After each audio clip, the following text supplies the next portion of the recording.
Bora estudar, hein? Olha só, já estamos no 44º dia do ano que você deveria estar estudando. Para você que está estudando, parabéns, hein?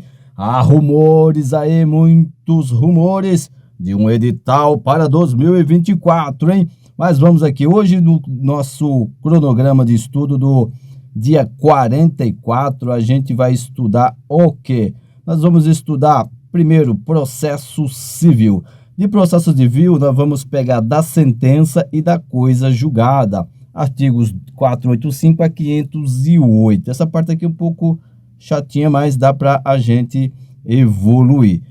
Quais os pontos importantes a ser observados? Tirando esse BO, isso aqui que eu fiz aqui, ó.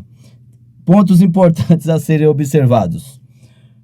Do artigo 485, você tem que observar a extinção do processo sem resolução do mérito, extinção sem julgamento do mérito, no caso. Artigo 486, você tem que observar o quê? Os efeitos da extinção sem resolução do mérito. No artigo 487, você tem que observar a resolução do mérito.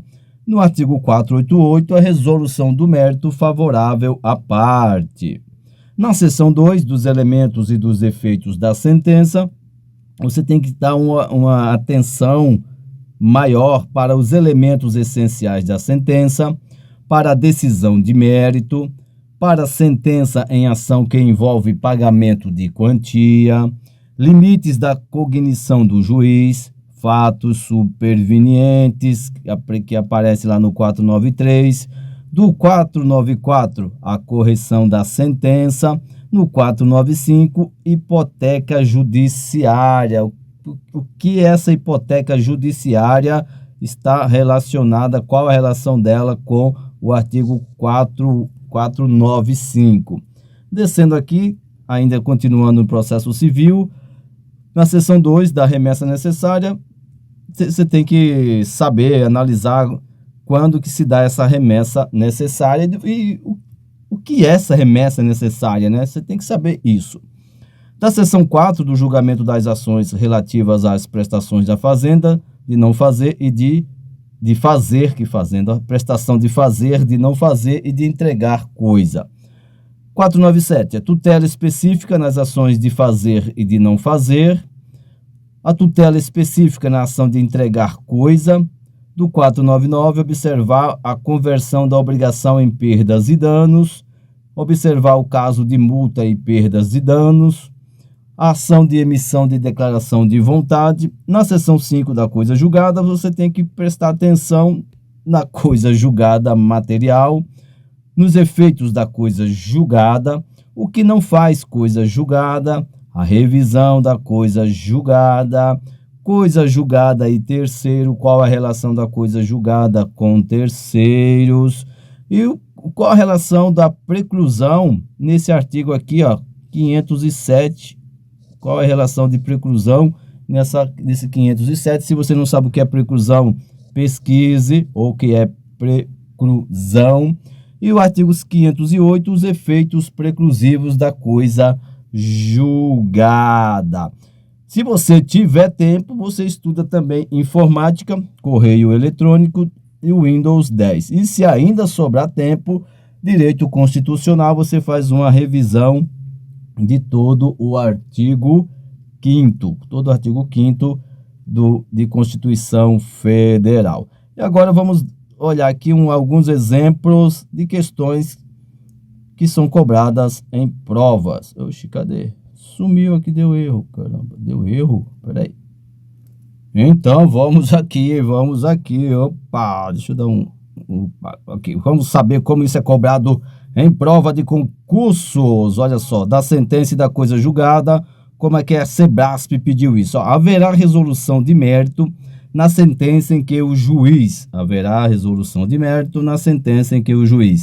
indeferir a petição inicial, reconhecer a existência de coisa julgada, acolher a alegação de existência de convenção de arbitragem, homologar a transação, homologar a desistência da ação, hein? Tem que ver isso aí lá nos artigos, entre os artigos 485 e 508. Outra facinho aqui da Sebrasp, ó. A sentença que cria, extingue ou modifica uma relação jurídica classifica-se como sentença declaratória, constitutiva, executiva, condenatória ou mandamental. A sentença que cria, extingue ou modifica uma relação jurídica é declaratória, constitutiva, executiva, condenatória ou mandamental. É assim que cai isso nas suas provas. Olha aqui outra aqui vamos ver se a gente encontra uma da VUNESP. Vamos ver essa da FGV. Aqui, ó, do TJ, aqui, ó, do TRF4. Importou a resolução do... Patrícia ajuizou ação indenizatória contra a União, sem examinar a prova produzida, nem apreciar nenhum dos fundamentos deduzidos na contestação. O juiz pronunciou de ofício a prescrição, extinguindo o processo por meio de sentença, contra a qual não foi interposto nenhum recurso no prazo legal. Nesse caso, a sentença, olha só, sem examinar a prova produzida nem apreciar nenhum dos fundamentos deduzidos na contestação, o juiz pronunciou de ofício a prescrição, extinguindo o processo por meio de sentença, contra a qual não foi interposto nenhum recurso no prazo legal. Nesse caso, a sentença importou em resolução de mérito, fazendo coisa julgada formal, mas não material, importou em resolução de mérito, fazendo coisa julgada material, não importou em resolução de mérito, nem fez coisa julgada, não importou em resolução de mérito, fazendo coisa julgada formal, mas não material, não importou em resolução de mérito, fazendo coisa julgada material. Olha assim, parece uma questãozinha difícil, mas não é. Se você souber o artigo aqui, não é difícil. Se você conseguir responder essa questão, eu digo que você está num caminho ótimo. Se você consegue resolver essa questão sem olhar o artigo, você está bem nos estudos, está muito bem. Olha aqui, vamos ver aqui, ó, do TJ. Não, eu quero mandar VUNESP. Será que tem? Será que não tem, Jesus? Ai, meu Deus. Cadê você, VUNESP? TJ, TRT, FG, VUNESP. Opa, aqui, ó. Manda a VUNESP aqui, ó. É antiga, mas não foi alterado. Será? Vamos ver. É defesa ao juiz proferir sentença certa quando decidir a relação jurídica condicional. É defesa, hein? Eu, quando fiz o concurso, eu não sabia o que era defeso, né? Hoje todo mundo, né? Com a internet é tudo fácil. Eu não sabia que... Eu aprendi o que era defeso na hora da prova, tá? Defesa, é como se fosse... É proibido, como se fosse... Não, defesa, é proibido ao juiz, como se fosse... Aqui falar proibido, né? Fica feio.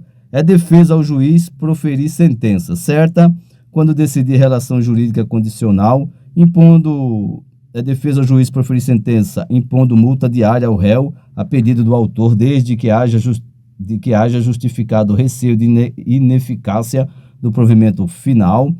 É defesa ao juiz proferir sentença a favor do autor de natureza diversa da pedida, bem como condenar o réu em quantidade superior ou em objeto diverso do que lhe foi demandado. Interessante essa letra C aqui, né? E depois, é defesa ao juiz proferir sentença e depois lhe corrigir, de ofício por conta de inexatidões materiais. É defesa ao juiz modificar o valor ou a periodicidade da multa, caso verifique que se tornou insuficiente ou excessiva. Olha só, bem fácil essa aqui. Essa aqui foi fácil. Essa aqui foi fácil. Vamos ver se a gente encontra outra aqui na VUNESP. Por que que tem várias questões de outras bancas? Porque há assuntos que a gente pesquisa a questão e não encontra. Olha aqui, ó, apareceu um aqui lá de 2011. Publicada a sentença, o juiz poderá alterá-la por meio de apelação, agravo de instrumento, agravo retido, embargos infringentes ou embargos de declaração. Muito fácil essa também, né? Essa é muito fácil. Vamos pegar outra aqui. Viu que tem poucas. As da VUNESP, ó, do TJ 2007. Olha só. Então, cuidado, você fica aí muito... eu tenho que estudar só pela VUNESP. Mas há casos que quase não tem assuntos que não tem questões da VUNESP. Então, você tem que correr atrás de outras bancas. E o importante é você saber. Se você souber o assunto, não importa a banca. Às vezes, é lógico, tem banca que põe uma casca de banana maior do que a outra. Mas você sabendo o assunto, pode cair questão de qualquer banca que você resolve. Olha essa aqui, parece com a cara da CESP, ó.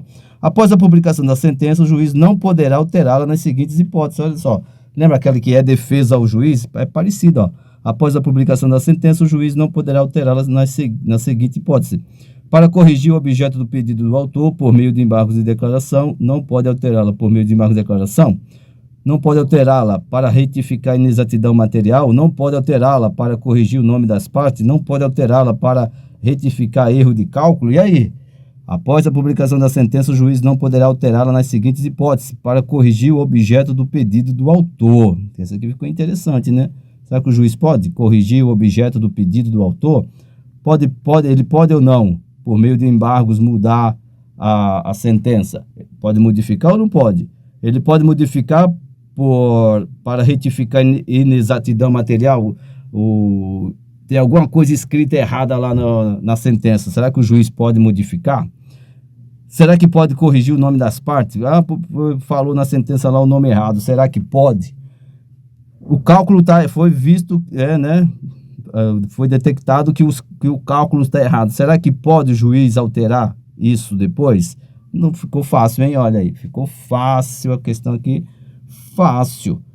E continuando aqui, temos aqui, aqui tem os gabaritos, são 30 questões nossa, 30 questões. Na dúvida aqui tem uma aulinha para você assistir. E o próximo assunto seria direito constitucional. Nesse caso aqui, para você fazer uma revisão do artigo 5º, já estamos no dia 44 de estudos, você já estudou bastante o artigo 5º, já pode fazer uma revisão geral desse artigo 5º. E por hoje é só, vamos estudar. Então, olha só, tá correndo boatos aí, correm boatos aí. Quando começa esses boatos aparecerem, é para você ficar de orelha em pé. É isso aí, um grande abraço e bora estudar.